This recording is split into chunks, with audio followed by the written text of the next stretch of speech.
नमस्कार, आपण पाहताय सांगली न्यूज। छत्रपती शिवरायांना मानाचा मुजरा करतो।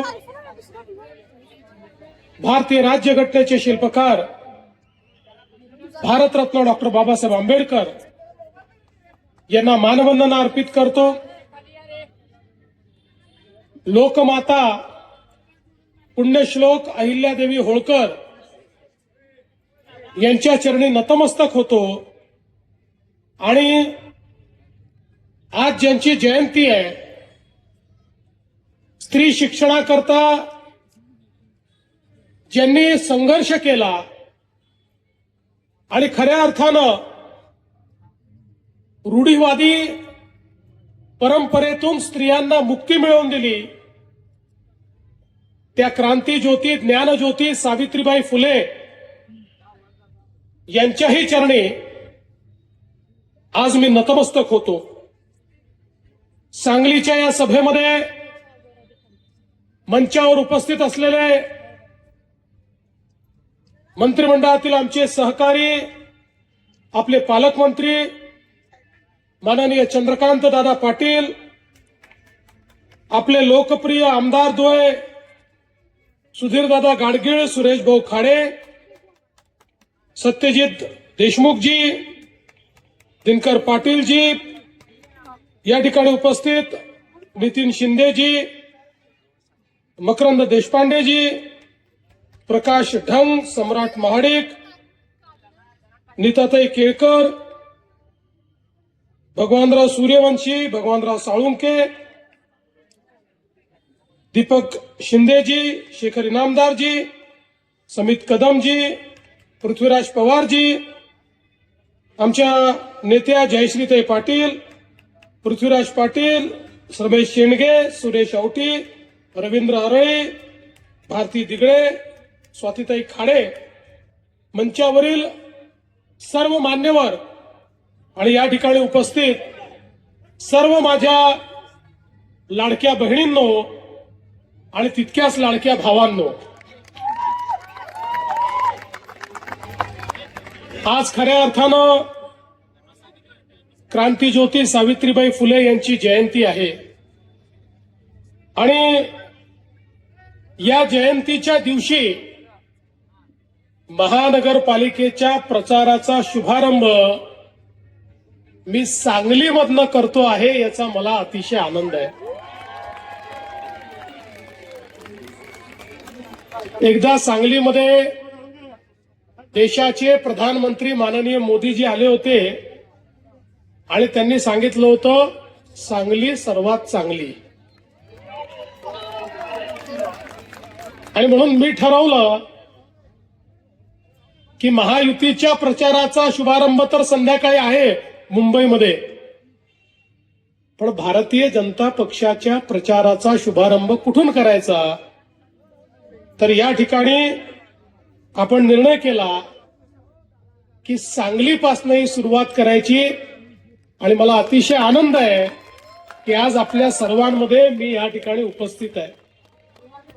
मागील वेळेसही मी सांगलीमध्ये आलो होतो, महानगरपालिकेच्या निमित्ताने काही आश्वासनं देखील दिली होती, आपल्या सर्वांना विनंती केली होती की अनेक वर्ष अनेक लोकांच्या हाती तुम्ही महानगरपालिका दिली, एकदा आमच्या हाती तुम्ही देऊन बघा, आम्ही निश्चितपणे विकास करून दाखवू आणि आपल्या सगळ्यांच्या आशीर्वादाने त्यावेळी महानगरपालिकेची सूत्र ही भारतीय जनता पक्षाच्या हातामध्ये आली आणि मला सांगताना आनंद वाटतो की जी जी आश्वासनं आपण दिली होती ती आश्वासन पूर्ण करण्याचा प्रयत्न हा निश्चितपणे आपण केलाय। खरं तर आपण बघा की ज्यावेळी सांगली आणि कोल्हापूरमध्ये महापूर आला आणि या महापुरानंतर ज्यावेळी इथली परिस्थिती मी बघितली, त्याच वेळी मी ठरवलं की या दोन शहरांची रचना अशी आहे, तिथे वारंवार महापूर येऊन इथल्या जनजीवनावर त्याचा परिणाम होतच राहणार आहे. आणि म्हणून याचा काहीतरी परमनंट उपाय काढणं हे अत्यंत महत्वाचं आहे. आणि मग वर्ल्ड बँकेसोबत आम्ही चर्चा केली आणि राज्यातला पहिला फ्लड डायव्हर्शनचा प्रोजेक्ट, ज्यामध्ये 2 टप्पे त्याचे आहेत, या 2 टप्प्यामध्ये एकूण 4,000 कोटी रुपये आम्ही खर्च करणार आहोत. आणि त्याचा पहिला टप्पा हा 500 कोटी रुपयाचा टप्पा, की ज्यामुळे आपल्या सांगली शहराला पुरापासनं आपण नेहमी करता वाचवू शकू. त्याला आपण केवळ मान्यताच दिली नाही, तर आता त्याचं काम देखील आपण सुरू करतोय. 591 कोटी रुपये याकरता आपण उपलब्ध करून दिले आहेत. आणि पुढच्या काळामध्ये हे सगळं पुराचं पाणी, हे आम्ही जे वाहून जाणारं पाणी आहे, हे सगळं शहरामध्ये न येता ते पश्चिम महाराष्ट्र आणि मराठवाड्यातल्या दुष्काळी भागामध्ये वळवण्याचं काम आम्ही करतो. म्हणजे एकीकडे आपल्या शहरांना पुरापासनं संरक्षण मिळेल आणि दुसरीकडे दुष्काळी भागाला त्या पाण्यामुळे शेतकऱ्याला जीवनदान मिळेल. अशा प्रकारचं एक अत्यंत महत्वाचं काम या कार्यक्रमाच्या माध्यमातून आपण केलंय. आज आपण बघा, आपल्या महाराष्ट्रामध्ये खूप मोठ्या प्रमाणात नागरीकरण झालं. देशामध्ये नागरीकरणात आपण 2ऱ्या क्रमांकावर आहोत. आज महाराष्ट्राची 50% लोकसंख्या ही शहरामध्ये राहते. 6 कोटी लोक 40,000 गावात राहतात आणि 6 कोटी लोक 400 शहरात राहतात. आणि त्याही 6 कोटी लोकांपैकी 4.5 कोटी लोक हे सांगली सारख्या 29 शहरांमध्ये त्या ठिकाणी राहतात. आणि त्यामुळे खऱ्या अर्थानं आपण जर बघितलं तर आपल्या शहरांमध्ये राहणाऱ्यांच्या जीवनामध्ये सकारात्मक परिवर्तन घडवणं हा आपला या ठिकाणी प्रयत्न आहे. आणि आपण जर आपल्या देशाची वाटचाल बघितली तर जवळजवळ 70 वर्ष आपल्या देशामध्ये आपण एकच भूमिका मांडायचो. ती भूमिका चूक नव्हती, ती खरी होती. भूमिका आपली होती, भारत हा गावामध्ये राहतो, गावाचा विकास म्हणजे देशाचा विकास. पण ही भूमिका मांडता मांडता आपण हे विसरलो की भारतामध्ये शहरं देखील आहेत, शहरातील लोक राहतात, त्यांच्याही मूलभूत सोयी केल्या पाहिजेत.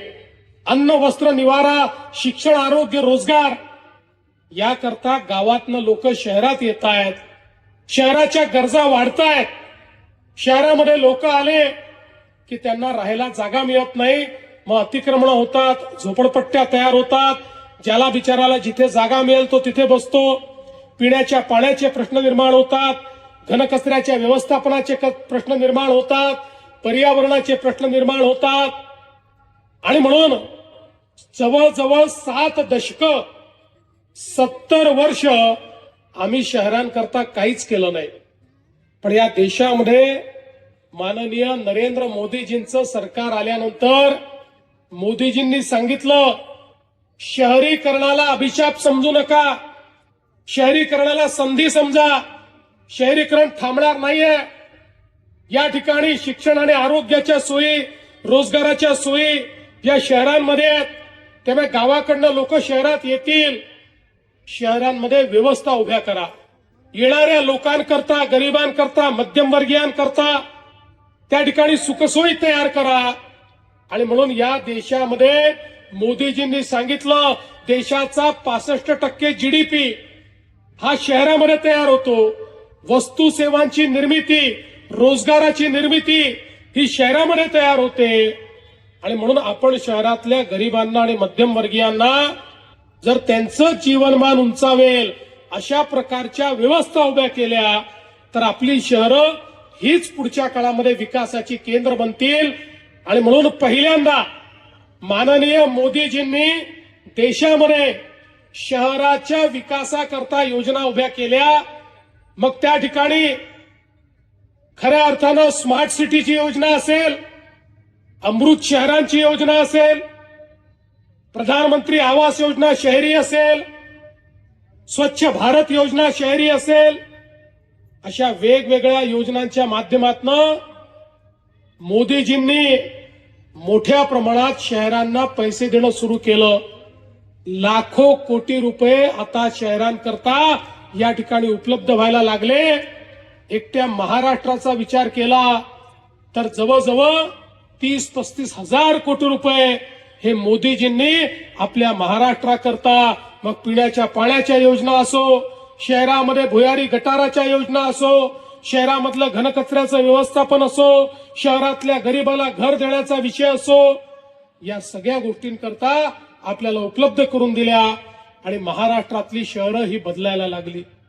आज आपण बघा, पिण्याच्या पाण्याच्या इतक्या समस्या शहरांमध्ये निर्माण झाल्या, पण गेल्या 10 वर्षांमध्ये अनेक शहरांना आपण त्या ठिकाणी पिण्याच्या पाण्याच्या योजना दिल्या आणि आता तर आपल्या शहराची देखील जी काही वाढती गरज आहे, ही गरज लक्षात घेऊन त्या ठिकाणी वारणा उद्भव योजना आपण तयार केली आहे. जवळपास 454 कोटी रुपये या योजनेला लागणार आहेत. आता योजना आमच्याकडे मान्यतेला येते आहे. काळजी करू नका. सांगलीतल्या प्रत्येक घरामध्ये नळ उघडल्यानंतर पिण्याचं पाणी पोचलं पाहिजे, याकरता या योजनेलाही मान्यता ही त्या ठिकाणी देण्यात येईल. एवढंच नाही तर आता महानगरपालिकेची इमारत देखील इतकी जुनी झाली आहे की या इमारतीमध्ये खऱ्या अर्थानं एक आधुनिक शहर कसं तयार करायचं हा प्रश्न आहे. आणि म्हणून सांगली महानगरपालिकेवर आपल्या आशीर्वादानं आपला झेंडा लागला की पहिल्यांदा महानगरपालिकेला नवीन इमारत देखील आपण त्या ठिकाणी देऊ. आज आपल्याला माहिती आहे, मागच्या काळात रस्त्यांकरता आपण पैसे दिले, गटारीकरता आपण पैसे दिले, मोठ्या प्रमाणामध्ये आपण वेगवेगळ्या प्रकारच्या योजनांकरता पैसे दिले, सुशोभीकरणाकरता पैसे दिले. सांगली, मिरज, कुपवाड या शहराच्या विविध भागांमध्ये आज जे एक परिवर्तन आपल्याला पाहायला मिळतं, या शहराला शहराचं स्वरूप हे प्राप्त झालेलं आपल्याला पाहायला मिळतं. या सगळ्याच्या पाठीमागे मागच्या काळामध्ये आपल्या शहराने दिलेले पैसे आहेत. आणि म्हणून मगाशी आमदार साहेब, दोन्ही आमदार असं म्हणत होते की मागच्या वेळी तुम्ही सांगितलं आणि पैसे दिले, आता देखील तुम्ही घोषणा करा. मी घोषणा एवढीच करण्याकरता आलो आहे, तुम्ही महानगरपालिका निवडून आणा, तुम्हाला कुठल्याच कामामध्ये पैशाची कमतरता राहणार नाही. हे शहर आपल्याला आधुनिक शहर तयार करायचं आहे. या शहरामध्ये मूलभूत सोयी ज्या आहेत, आपल्या इथलं संपूर्ण सांडपाणी हे नदी नाल्यामध्ये न जाता त्या ठिकाणी खऱ्या अर्थानं प्रक्रिया होऊन ते जे पाणी आहे त्याच्या एसटीपीच्या माध्यमातून त्या पाण्यामधलं त्यातली विष्ठा दूर करून आणि त्यातलं शुद्ध झालेलं पाणी हेच आपल्या नदी नाल्यांमध्ये आणि विहिरींमध्ये गेलं पाहिजे. या दृष्टीनं आपल्याला पुढच्या काळात कारवाई करायची आहे. घनकचऱ्याचा एक प्रकल्प आपण केलाय, पण 100% आपला घनकचरा जो आहे, या घनकचऱ्यावर प्रक्रिया करून त्या माध्यमातून आपल्याला खत निर्मिती करायची आहे. त्यातनं आपल्याला पेलेट्सची निर्मिती करायची आहे. कोळशासारखे पेलेट्स, जे पेलेट्स खऱ्या अर्थानं मोठ्या प्रमाणात आपल्या वीज निर्मिती करता लागतात, ते आपल्या घनकचऱ्यापासून आपल्याला तयार करायचे आहेत. सांगली शहर हे स्वच्छ शहर असलं पाहिजे, या दृष्टीनं आपल्याला मोठ्या प्रमाणात काम करायचं आहे. आणि एवढंच नाही तर आता इथे आपली स्वप्न संपत नाही. मूलभूत गरजा ज्या आहेत त्या तर पूर्ण करायच्याच आहेत, पण पुढच्या काळामध्ये सांगलीच्या या क्षेत्रामध्ये आमची जी मुलं सातत्याने पुण्यामध्ये IT इंडस्ट्रीमध्ये जातात, आम्हाला IT इंडस्ट्री सांगलीमध्ये कशी आणता येईल याचाही प्रयत्न हा येत्या काळामध्ये आपल्याला करायचा आहे. आणि खऱ्या अर्थानं इतके वर्ष कौलापूरला आपण जागा घेऊन ठेवली, पण तिथे विमानतळाचा थांग पत्ता नाही. अनेक वर्षापासून आपली मागणी होती. मध्यंतरीच्या काळामध्ये दादा आले, आपले सगळे आमदार आले, सगळ्यांनी सांगितलं तुम्ही सगळीकडे एअरपोर्ट करताय, आमच्या सांगलीनं काय घोडं मारलं, आमच्या सांगलीला काय एअरपोर्ट होत नाही. तात्काळ आदेश दिले आणि आपल्या कौलापूरला एअरपोर्ट तयार करण्याकरता प्री फिजिबिलिटी स्टडी करता आपण कन्सल्टंट हा त्या ठिकाणी मांडलेला आहे आणि लवकरच त्या कन्सल्टंट कडनं रिपोर्ट घेऊन मला विश्वास आहे काही कमी पडलं तर थोडी बहुत जागा आम्हाला मिळवून द्या. एखाद्या वेळेस जागा थोडी कमी करू शकते बाबा, त्यामुळे थोडी जागा आम्हाला या ठिकाणी मिळावी आणि आपण एक चांगलं एअरपोर्ट देखील सांगलीला कसं तयार करता येईल हा आपला प्रयत्न असेल. एअरपोर्ट असो, ट्रक टर्मिनस असो, नवनवीन ज्या गोष्टी या ठिकाणी करण्याची आवश्यकता आहे त्या सगळ्या गोष्टी आपल्याला करायच्या आहेत. आणि खरं म्हणजे आमचं मिरजचं क्षेत्र आहे, आमचं सगळं ह्या जो महानगरपालिकेचं क्षेत्र आहे या ठिकाणी म्युझिक हेरिटेज पार्क असेल, या ठिकाणी वाद्यांच्या संदर्भात ही सगळी जी काही आपली संकल्पना आहे ती संकल्पना इन्स्ट्रुमेंट म्युझियमच्या माध्यमातून आपल्याला कशी अस्तित्वात आणता येईल याचा देखील प्रयत्न हा आपल्याला निश्चितपणे करायचा आहे. आणि मला विश्वास आहे की या माध्यमातून आपण मागच्या काळात जे काही प्रकल्प या ठिकाणी दिले, मग पाणी पुरवठा योजनेचे 105 कोटी रुपये असतील, घनकचरा व्यवस्थापनाचे 79 कोटी आपण दिले, शाहू विकास मार्गाकरता 15 कोटी दिले, काळीखंड विद्युत रोषणाई करता 3 कोटी रुपये या ठिकाणी आपण मागच्या काळामध्ये दिले. आणि यासोबत आता ज्या प्रकल्पांची अंमलबजावणी होतीये, मलनिस्सारण प्रकल्प 253 कोटीचा आपण मान्य केला, नवीन एलईडी दिव्यांकरता 60 कोटी रुपये आपण त्या ठिकाणी दिले. वेगवेगळ्या प्रकारचं आता मी या ठिकाणी सांगत बसलो तर त्याला खूप वेळ जाईल. माझ्याकडे 4 पानं या ठिकाणी केलेल्या कामांच्या संदर्भात आहे, पण मी तुम्हाला एवढंच आश्वासित करण्याकरता आलो आहे, आमचं विजन हे केवळ वर्ष 2 वर्षाचं विजन नाही आहे. आपली सगळी शहरं ही आधुनिक झाली पाहिजेत. आज आपल्याला माननीय देशाचे प्रधानमंत्री यांनी प्रधानमंत्री आवास योजनेतनं शहरांकरता मोठ्या प्रमाणात घरं बांधणी करता पैसे दिलेले आहेत. पण आमच्या असं लक्षात आलं की शहरामध्ये घर बांधणी करण्याकरता ज्यावेळेस आपण पैसा देऊ इच्छितो त्या विशेषतः झोपडपट्टी असेल, अतिक्रमित भाग असेल, या भागामध्ये लोकांजवळ मालकी हक्काचे पट्टे नाही आहेत. आणि ते पट्टे नसल्यामुळे मोदीजींनी दिलेले पैसे त्यांना आम्हाला देता येत नाही. आणि म्हणून 2 महिन्यापूर्वी आपण निर्णय घेतला आणि या सगळ्या शहरांमधले जेवढे झोपडपट्टीचे भाग आहेत, जेवढ्या लोकांचे रहिवासी अतिक्रमण आहेत, या सगळ्यांना नियमित करून त्यांना मालकी हक्काचा पट्टाही आपण देणार आहोत. आणि त्याच्यासोबत ज्याचं कच्चं घर आहे त्याला पक्क घर बांधण्याकरता देखील पैसा देण्याचा निर्णय आपण केलेला आहे. आणि म्हणून बंधू भगिनींनो, तुम्हाला एवढीच विनंती करण्याकरता आलो आहे, 5 वर्षात आम्ही केलेलं काम आपण बघितलेलं आहे, 5 वर्षात झालेलं परिवर्तन आपण बघितलेलं आहे. त्यानंतर त्याच्यामध्ये काही खंड पडलेला देखील आपण बघितलेला आहे. पुन्हा जबाबदारी मिळाल्यानंतर पुन्हा विकासाला आम्ही गती दिलेली आहे. आता पुढचे 5 वर्ष ही गती जर थांबू द्यायची नसेल तर या ठिकाणी भारतीय जनता पार्टी, रिपाई, जनसुराज्य अशा प्रकारची आपली जी युती आहे, या युतीचे उमेदवार हे आपण निवडून द्यावेत. आणि खऱ्या अर्थानं आपण सगळ्यांनी लक्षात घ्यावं, मगाशी खाडे साहेबांनी सांगितलं आपली युती एकमेव अशी आहे ज्यांनी पूर्ण 78 उमेदवार उभे केले आहेत, बाकी कोणाला 50 देखील उमेदवार सापडले नाहीत. अशा प्रकारची परिस्थिती आहे. आणि म्हणून आता पूर्ण बहुमताने ही महानगरपालिका तुम्ही आमच्याकडे द्या.